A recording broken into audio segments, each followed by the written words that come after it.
पहाड़ी, ये जबल रहमत वाली पहाड़ी है। ऊपर देखिए वाइट कलर में आपको एक गुंबद नजर आ रहा है, ये निशानी के तौर पर बनाया गया है। इस जगह पर अम्मा हव्वा और हजरत आदम नबी अलैहिस्सलाम की मुलाकात हुई थी। ये बिल्कुल वही पहाड़ी है जिस जगह पर दुनिया के पहले इंसान मिले, एक दूसरे को जाने और पहचाने। जब अम्मा हव्वा को रिवायात के अंदर आता है जिद्दा वाले मकाम पर और हजरत आदम नबी अलैहिस्सलाम को हिंदुस्तान या श्रीलंका के बीच किसी जगह पर उतारा गया, तो वो ढूंढते ढूंढते इस मैदान के अंदर इस पहाड़ी पर मिले।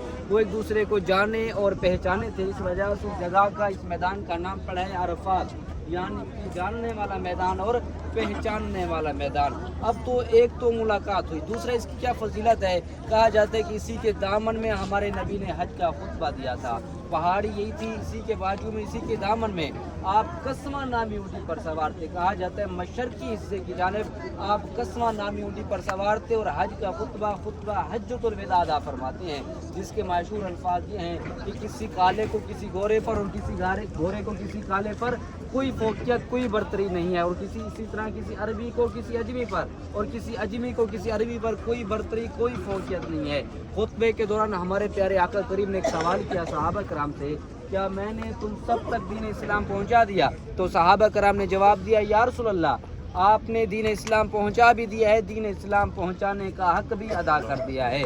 उसके बाद फिर अल्लाह के महबूब ने फरमाया सहाबा कराम से, फिर सुन लो, आज फिर तुम पर दीन इस्लाम मुकम्मल हो चुका है। मेरे बाद क़यामत तो आएगी, नबी दूसरा नहीं आएगा। मैं क़यामत तक के लोगों के लिए नबी बनाकर भेजा गया हूँ। जो भी मेरे बाद नबूवत का दावा करेगा वो झूठा शख्स होगा, वो कज़ाब शख्स होगा, वो वाजिबुल कत्ल इंसान होगा। क़यामत तो आ सकती है, नबी दूसरा नहीं आएगा।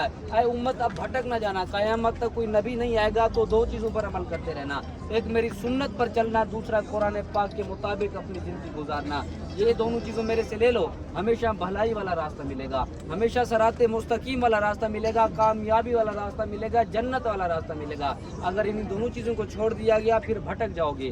गुमराही वाला रास्ता है, शैतान वाला रास्ता है, जहन्नम वाला रास्ता है। उसके बाद फिर सहाबा कराम ज़ारो कतार रोने लगे।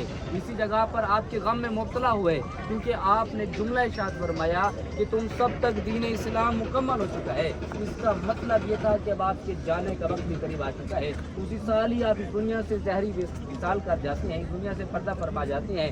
सहाबा कराम पहले से इसी जगह पर आपके गम में मुब्तला हुए, क्योंकि आपने फरमाया दीन इस्लाम अब मुकम्मल हो चुका है।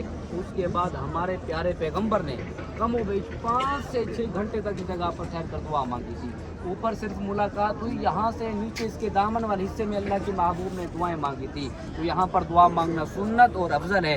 इस वजह से नीचे ठहर कर बाकी तमाम लोग पहले दुआ करते हैं, पहले हजूर सलाम की सुन्नत पर अमल करते हैं, इंशाअल्लाह दुआ करते हैं। उसके बाद जो भाई जवान है जो अगर ऊपर जाना चाहते हैं तो उनको भेज देंगे। पहले एक मरतबा मोहब्बत के साथ दुरूद पाक पढ़िए। अस्सलातु वस्सलामु अलैका या रसूलल्लाह व अला आलिका अस्सलातु वस्सलामु अलैका या नबी अल्लाह व अला आलिका। रब्बना ज़लमना अनफुसना व इल्लम तग़फिर लना व तरहमना लनकुनन्ना मिनल खासिरीन।